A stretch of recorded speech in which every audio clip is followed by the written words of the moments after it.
পশ্চিম দৰঙৰ কটাহীত বিষ্ণুৰাভা সংগীত প্ৰতিযোগিতা সম্পন্ন।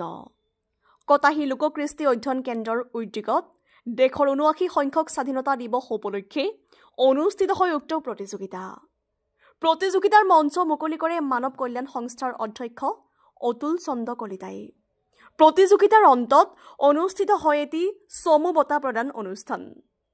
কটাহী লোককৃষ্টি অধ্যয়ন কেন্দ্ৰৰ অধ্যক্ষ দীপুল ডেকাই ধৰা উদ্বোধনী অনুষ্ঠানত বিশিষ্ট সংগীত শিল্পী ভাৰত ভূষণ নাথ, প্ৰবীণ অভিনেতা পৰিচালক দুৰ্লভ বৰুৱা, সাংবাদিক নৱজিত শৰ্মা, কটাহী লোককৃষ্টি অধ্যয়ন কেন্দ্ৰৰ সভাপতি চিন্তুমণি ডেকা, সম্পাদক আয়াতুল হক, সংগীত শিক্ষক প্ৰদীপ ৰাজবংশী প্ৰমুখ্যে কেইবাগৰাকীও বিশিষ্ট ব্যক্তি অংশগ্ৰহণ কৰে।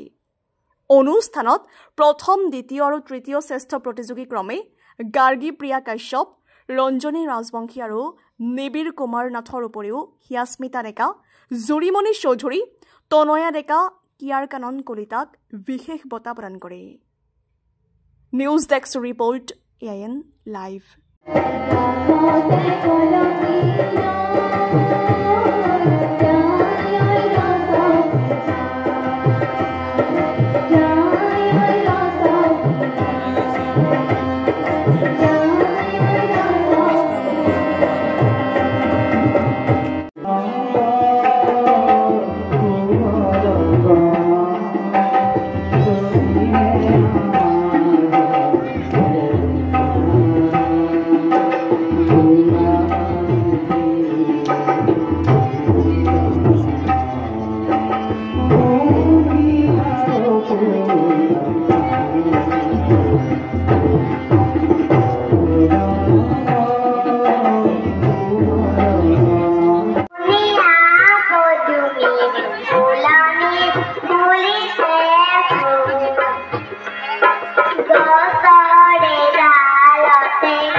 যিকোনো খবৰ আৰু বিজ্ঞাপনৰ বাবে যোগাযোগ কৰক 7896121996 লগতে 7002537271 আৰু 9854011916।